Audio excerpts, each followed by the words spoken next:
¿El racismo es un problema solo de Estados Unidos o también existe en países latinoamericanos? ¿Cuál es la diferencia y por qué en Latinoamérica está muy ligado a las clases sociales? Esperanza Ceballos conversó con un profesor de Harvard, Alejandro de la Fuente. Es un experto en racismo y director del Instituto de Investigaciones Afro-Latinoamericanas de la Universidad de Harvard. Aquí la entrevista. Bueno, profesor, vamos a hablar de este tema.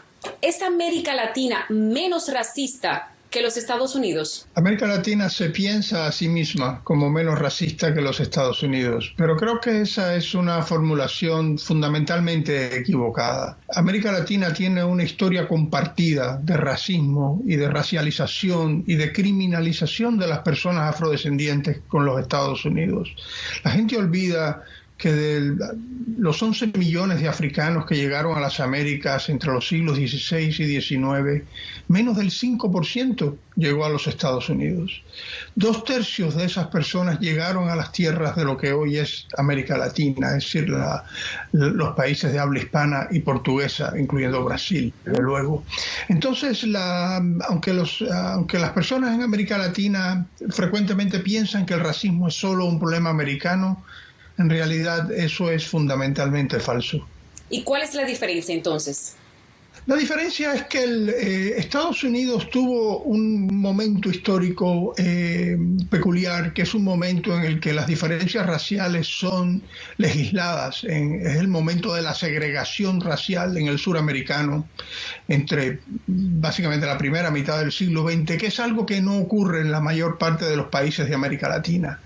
Entonces, es en función de esa diferencia, de esa expresión particular del racismo institucional americano, que América Latina, los latinoamericanos y latinoamericanas frecuentemente piensan que este problema es solo un problema americano.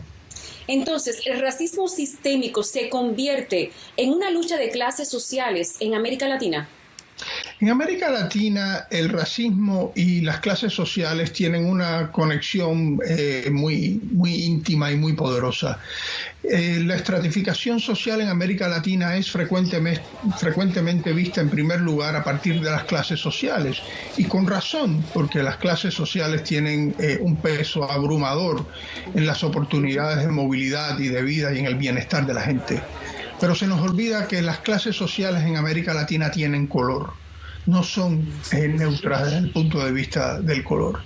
Los sectores más pudientes, los sectores más ricos son mayoritariamente blancos, y la gente afrodescendiente, y en algunos países también los indígenas, son los que están en la parte más baja de la pirámide, en la parte más baja de la escala social.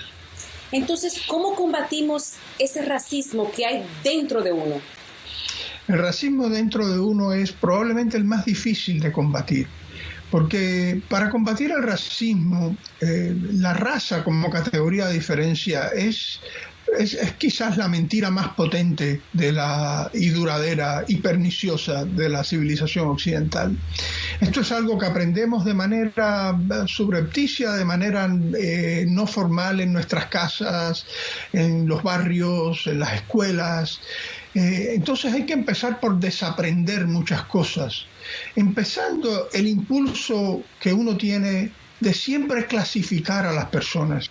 Entonces, una pregunta, cuando las personas emigran hacia otros países, por ejemplo, como los Estados Unidos, ¿llevan ese racismo con ellos o se hace peor? Bueno, traen las personas, es una excelente pregunta, porque los hispanos que llegan a Estados Unidos vienen de sociedades que ya son sociedades racistas, que ya son sociedades racializadas, pero son sociedades donde las etiquetas raciales y donde las ideologías raciales funcionan de maneras peculiares a cada país, no son idénticas, aunque hay muchas cosas en común. Y entonces llegan a Estados Unidos y se encuentran con las taxonomías raciales americanas, con las historias de racismo americanas, que son historias y taxonomías propias de la historia de esta nación. Y ahí se produce una especie de desencuentro entre esas experiencias, y hay muchas personas de origen hispano que vienen de América Latina que declaran que descubren ser afrodescendientes o negros o negras cuando llegan a los Estados Unidos, que nunca se habían pensado así. Siempre digo a mis estudiantes que uno puede levantarse güerito en México, cruzar la frontera y ser hispano. Es la misma persona que recibe un calificativo por la mañana y otro por la tarde. Y dependiendo de a dónde entre en los Estados Unidos, habrá entonces etiquetas adicionales que le cuelgan a uno. Bueno, muchísimas gracias de verdad, profesor Alejandro de la Fuente, por conversar con nosotros aquí en Sobre las 11 Noticias Univisión 41. Gracias a ustedes por visibilizar este tema. Gracias.